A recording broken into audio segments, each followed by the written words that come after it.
You were adopted into that family, and now Rocky is just a stranger to you. After you get married, please don't involve yourself with us as a couple. Since you're a stranger, you're not invited to the wedding. I lost my parents when I was young and have lived separately from my brother, Rocky. When I heard that Rocky was getting married, I was overjoyed. But then his fiancée Cameron said something outrageous. Little did she know, it would later cause her a great deal of trouble. I'm Samantha, a 33-year-old office worker. My parents passed away in a traffic accident when I was just 8 years old. At the time, my 5-year-old brother Rocky and I were initially taken in by our paternal grandparents. Our grandparents tried their best to raise us, but caring for 2 children was a tough task. It must have been difficult for them, especially after they had retired, to continue raising 2 kids. 3 years later, I was alone taken in by my Uncle Leighton and Aunt Ashley, becoming their adopted child. It was sad to be separated from Rocky, but it didn't mean we would never see each other. I was nervous about moving to a new home just as I had gotten used to living with my grandparents. However, Leighton and Ashley welcomed me as their own child. Let's gradually become a real family. For us, Samantha is already our daughter. It might be hard at first, but let's try to be open and talk about anything. I remember feeling deeply reassured by his words. I learned much later that Leighton and Ashley, unable to have children, had decided to adopt me after much discussion. Their home was a bit far from my grandparents, but a 30-minute bus ride was all it took, and I thought soon I could visit Rocky on my own. And so my life as Leighton and Ashley's daughter began. Being a biological parent and having a parental relationship aren't the same. At least, that's what I believe. One doesn't have to give birth to be a mother. A parent-child relationship can develop over time, through shared experiences and mutual affection. I learned this firsthand living with Leighton and Ashley. Though there is no blood relation between Leighton, Ashley, and me, we are undoubtedly parent and daughter, a family. I only shared this with close friends, and they were often surprised to hear we weren't biologically related. Some even praised me for growing up well despite my circumstances. But it was all due to Leighton and Ashley's love and patience. Initially, I couldn't fully open up to them, was sometimes willful, and even had a rebellious phase in hindsight. I'm truly grateful to them for accepting and facing these challenges with me. And now I wholeheartedly think of Leighton and Ashley as my parents. As an adult, I wanted to give back to them, even if just a little. So I joined Leighton's company, worked hard, and now serve as a supervisor. Rocky and I kept in touch regularly. Once we both had mobile phones, we exchanged messages and calls directly, and I sometimes visited him. However, our meetings dwindled after high school, and my messages were often met with brief replies. It seemed normal for siblings of the opposite sex to drift apart as they grew older. But like me, Rocky grew up well and remained kind-hearted under our grandparents' care. Though he must have felt lonely at times without parents, he never caused me much worry. Eventually, Rocky graduated from college and joined a renowned company, a source of great pride for our grandparents and me as his sister. Then this year, when he turned 30, he surprisingly reached out first, wanting to introduce me to the woman he was going to marry. While I was happy for him, I also felt a bit upstaged. I regretted that our grandparents weren't around to share the joy. They would have been delighted. A few days later, Rocky brought his fiancée to meet Leighton, Ashley, and meet me at our home. Samantha, Leighton, Ashley, let me introduce you to Cameron, my fiancé, he said. Having lost our parents at a young age and then separated, our journey had been a challenging one. Seeing Rocky so happy and smiling, I couldn't help but feel like a mother to him. It amazed me that Rocky, once a small and cute little brother, was now introducing Cameron to us. This is my sister, Samantha. Thank you for coming today. I smiled at Cameron as I was introduced. Rocky, I'm so happy to see you after such a long time. You've become such a respectable man. Congratulations on your engagement. I'm so happy to meet you, Cameron. Thank you for coming. Leighton and Ashley also smiled and spoke to the couple. No, it's natural to attend a family meeting. I wanted to talk with Samantha too, she replied with a clear, smiling face. I had imagined her to be a quiet lady since she's the daughter of a business partner, but she seemed very composed. Rocky is a gentle, easygoing type, so maybe he matches well with a woman like her. She looked straight at me with determined eyes. That day, we introduced ourselves to each other and had a casual conversation with Leighton and Ashley over some cake. "Samantha, are you single? Any plans for marriage? You're adopted by this family, aren't you? Don't you live alone?" She asked various questions, seeming to investigate, but I felt she was trying to get to know me, her future sister-in-law. I was pleased when she wanted to exchange contact information when leaving. Later, she contacted me to meet at a cafe, and I felt ticklish, thinking this is what it's like to have a sister. However, my lighthearted mood was about to be abruptly overturned. As we started drinking coffee face-to-face, Cameron began, "I wanted to talk with Samantha alone today." "Sure, thank you. It's just us girls here, so if you have any complaints about Rocky or anything hard to say, feel free to tell me."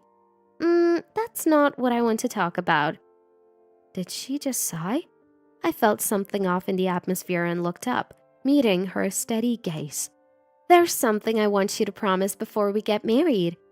What could it be? The mention of a promise made me a little nervous, especially since her gaze was so intense. "Samantha, you're an adopted child of that couple and single, right?" Yes, that's right." I was surprised by her sudden question, but answered, "Rocky is now a stranger to you, right? After getting married, please don't involve yourself with us." What? I was so shocked that I let out a foolish sound. "We won't invite you to the wedding since you're a stranger." What? Wait, just a minute. What is she saying? "Well, legally, Rocky and I might be strangers, but we are real siblings. I don't intend to interfere with your married life, but I do want to attend the wedding and celebrate. I've heard there's no family without issues between a daughter-in-law and mother-in-law or sister-in-law. Maybe she's making sure with me, her future sister-in-law, first to avoid any trouble. But I have no intention of interfering with Rocky and Cameron's life." I gently reassured her that she didn't need to worry so much, but she didn't seem to understand my words and said, "Don't misunderstand, I'm saying you're a stranger." Family but strangers. I couldn't comprehend what she was saying and tilted my head. "Samantha and Rocky are already strangers, right? Moreover, you're still unmarried and living with such an elderly couple. I'd be troubled if you, a single adoptee, start depending on us in the future," she declared firmly. Such a cold look for a future sister-in-law. Unfazed by my stunned expression, she continued, "After the couple passes away, it's out of the question for you to leech off us." Wait a minute. They're still very much alive, so stop saying things like that. Besides, I have a proper job and income. Yeah, barely. If you were unemployed, I wouldn't have even attended the family meeting." She interrupted me and glared. "Anyway, you're not invited to the wedding. And don't invite us to your life events either. Just because you're single doesn't mean we'll take on any future support or caregiving." What does she think of me? Sure, I'm single now, but I have a job and savings.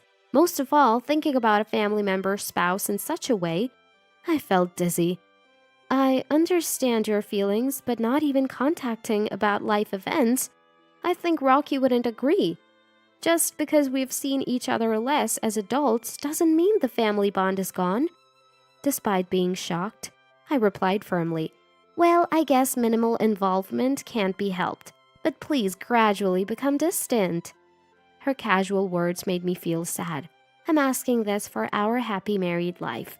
If Samantha refuses, it'll make marriage difficult. Rocky was the one who wanted to marry. Please think about his happiness. It seemed like an ultimatum. If I didn't agree, she wouldn't marry Rocky. It sounded more like a one-sided declaration than a request. Rocky's proud smile from the other day came to mind. This condition was unreasonable, but I didn't want to ruin Rocky's wedding. Faced with her absurd demand, I had no choice but to remain silent. That night, when I told Leighton and Ashley about the day's events, they were incredulous. No wonder. "Did she really say that? She seemed so pleasant when we talked the other day." I was surprised too. I thought she just didn't want a sister-in-law meddling, but she flat out said we're strangers, and there was nothing I could do. What will you do? Layton asked, concerned. I didn't want to spoil Rocky's happy wedding. I don't agree, but I'll be absent. Once things settle, I plan to meet and celebrate with Rocky alone. I see. But if Samantha is treated like that, we don't feel like attending either. Really? Ashley nodded beside me. Seems like it's her loss, not ours. Huh? I looked puzzled and Layton smiled and nodded slightly. Then, on the wedding day, the sky was clear and blue. I should have been there to witness Rocky's happiest moment, but it couldn't be helped. Then my mobile phone rang. The screen read, Cameron. I felt no obligation to answer. The call stopped, then rang again repeatedly. Ignoring it, the phone rang over and over. On her wedding day, how could she have the time to call so much? So annoying, I muttered, and Layton and Ashley chuckled, guessing who was calling. I put it on silent mode, but now it vibrated repeatedly. I wondered what face she made, having declared me a stranger. Eventually, the phone quieted down, but my call log was filled with Cameron's name, almost like a stalker. I found it funny. There were several voicemail messages, but I had no desire to listen. That afternoon, while enjoying snacks with Layton and Ashley, the doorbell rang insistently. When I went to the door, Cameron barged in furiously. Why didn't you answer the phone? Do you know how many times I called? Isn't it your wedding day? What do you want at a stranger's house? Your absence ruined the wedding. Really? I smiled back, full of ease. So you're saying I made Layton and Ashley not attend too? I didn't do anything. I just didn't go to the wedding as you told me. Really? That's right, isn't it? You're the one who told me, who wanted to attend Rocky's important wedding, that I couldn't come because I'm a stranger. Why should I answer a call from a stranger? Don't use such twisted logic. What brings you here then? Well, because Layton is the branch president of the Electrical Industry Association, right? Someone mentioned his absence at the wedding. Cameron! Suddenly, Rocky burst in. Rocky? I'm sorry, Layton. Ashley, I left without stopping her, thinking she'd be here. Samantha, I'm sorry too. I didn't know anything. What happened? I was told by Cameron that Samantha wouldn't attend. She said she had to meet her boyfriend's parents on this day and couldn't tell me. I thought it couldn't be helped.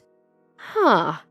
Quite a convincing lie she had prepared as a reason for me not attending Rocky's wedding. I'm almost impressed.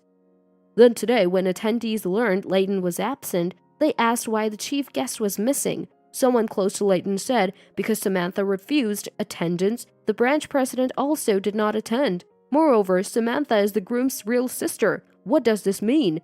Cameron's parents were shocked. We didn't know about this, they said. Then it all spiraled into a big commotion with relatives and the other guests. I guess the wedding turned into chaos, whether it was expected or not. Cameron, who had been listening to Rocky with clenched lips, glared at me again. It's your fault. I was criticized as cruel and inhuman. If only you had answered the phone and come to the wedding, you heartless person. Who's the heartless one, I wonder? Layton, who had been quietly observing, stood up and spoke. I decided not to attend on my own. Samantha actually wanted to attend for Rocky's sake. Really? I'm a business owner and currently serve as the branch president of the Electrical Industry Association. I have relationships with Rocky's major manufacturer and your father's parts factory, but you've ruined this connection. Such discourtesy will become known, and it'll not only affect your position but also your father's company. Oh! By the way, Samantha is now a chief officer in our company. She's studying technology and management every day and is indispensable. She's been the secretary of the Electrical Industry Association for 2 years now, so she has a considerable network in the industry. What? Cameron, who had looked down on me as a single poor nuisance, was shocked. Indeed, these siblings lost their real parents when they were young. It's a sad story, sadder than we can imagine. Leighton continued in a calm, dignified voice. But Samantha has bravely forged ahead in life.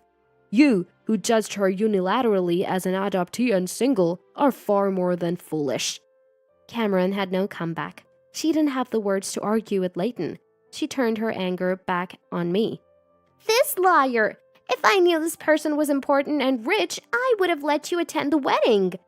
Enough already, I said firmly to her, who still couldn't say anything but that. I tried to talk about my work, but you didn't listen, did you? Everyone introduced themselves on the day of the family meeting. You only remembered that I was single and an adoptee. You end up in such situations because you judge people only by their titles and appearances. I'm not here because I can't afford to live alone, but because I want to be with my parents, Leighton and Ashley. What? We're family. Now, stranger, please leave. Wait, if you don't mediate, I'll be the bad guy. Do something, sister. I'm not your sister. I'm a stranger. I smiled and corrected her. He's my cute little brother's fiancée, so you're like a sister.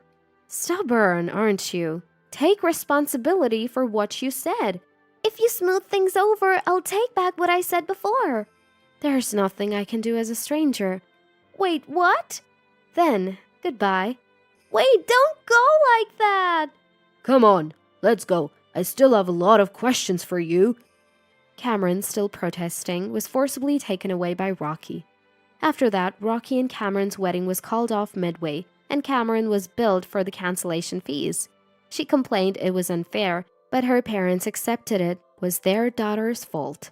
Her father's company, though she was a president's daughter, was just a small factory. Maintaining relations with Rocky's major company and the Electrical Industry Association, where Leighton served as branch president, was vital for the survival of their business. Now, due to her actions, her parents were busy apologizing. Of course, she was scolded severely for causing such a situation and wasn't even allowed to return home. She tried to stay with friends, but after the wedding fiasco, they distanced themselves and no one was willing to help. Rocky came to apologize for what happened. It turns out she only liked me because I work at a big company and have no parents, so I'm not a hassle. And treating Samantha like a nuisance, I hate that I couldn't see through her. We all cheered up the downcast Rocky together with Leighton and Ashley. It's good that the marriage certificate wasn't issued yet. She was pretty, and if she hid her true nature in front of you, it's no wonder you were deceived. Rocky is too kind. It's unfortunate about her, but you'll surely find someone who truly loves you. Really? Here, Rocky, your favorite sweets from that shop. Let's have some coffee. This incident seemed to have brought me closer to Rocky, whom I hadn't seen much since we became adults. I realized I had been neglecting to keep in touch with Rocky too. The reason for our reunion was his marriage announcement, so in that sense, I guess I should be thankful to her. Watching Rocky talk with Leighton and Ashley just like a real family, I thought about this. Friends, lovers, family. Maybe we tend to take those closest to us for granted and forget to care for them over time. I want to cherish and protect this happiness, taking care of the important people in my life. Are your loved ones doing well?